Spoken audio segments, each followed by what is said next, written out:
One of the many things we enjoy about having our own vegetable garden is the opportunity to grow new and sometimes rare crops that you may not find in your local grocery store. We typically look for crops that are prolific, easy to grow, nutritious, and resistant to pests and diseases. Though it can be difficult to start from seed, Good King Henry is a perennial green that otherwise fits the bill. Good King Henry is perennial in zones 5 through 9. Its botanical name is bonus-henricus, and it's known by a number of common names other than Good King Henry, including poor man's asparagus, perennial goosefoot, Mercury goosefoot, and Lincolnshire spinach. Its sprouts can be eaten like asparagus in early spring. Its arrow-shaped greens are an excellent spinach substitute. And like its cousin quinoa, its seeds can be eaten as a grain. Good King Henry is an excellent choice for lazy gardeners like me. It's a perennial that's relatively unfazed by pests and diseases and produces well with minimal care.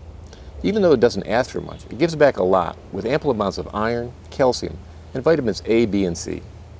Good King Henry seeds require a period of moist cold and fluctuating temperatures before sprouting when the weather warms in the spring. As such, they can take several weeks to germinate. We started our seeds in pots and cold frames in late winter. We kept the potting soil moist, and we waited. It took so long for the seeds to germinate that I nearly gave up on them.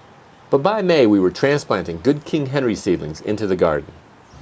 Once established, Good King Henry produces a lot of seeds and is a vigorous self-sower. They emerge early in the spring and do very well in cool weather. They benefit from partial shade, especially when the weather gets hot. Good King Henry's sprouts, seeds, flowers, and leaves are all edible, but so far we haven't tried the sprouts. The leaves are most tender in the spring. You'll notice when harvesting that they have a mealy feel on the bottom, but this is normal. The flowers are crunchy and tasty and are sometimes compared to broccoli. After a few years when the plants are well established, you can harvest the sprouts in the spring when they're about 5 inches tall and prepare them like asparagus. You can also mulch the beds in the fall with leaf mold, which will give you blanched sprouts in the spring. Like spinach, Good King Henry is high in oxalic acid, which can interfere with the absorption of calcium from the plant. This is something I'm personally not very concerned about as long as I eat a balanced diet. It's also important to note that there's a high correlation between plants that are high in oxalic acid and those that are high in antioxidants. As a rule, I think most people would benefit from eating more of these plants than less. Balance is the key. We often eat Good King Henry raw, along with other greens and salads like this vegetarian Santa Fe salad.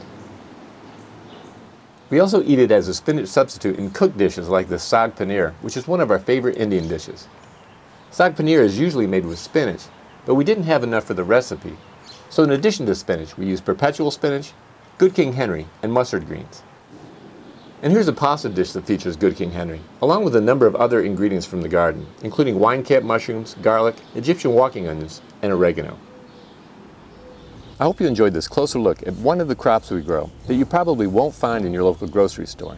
One of the great things about growing these crops is it enables us to support seed companies that promote the genetic diversity of our food supply.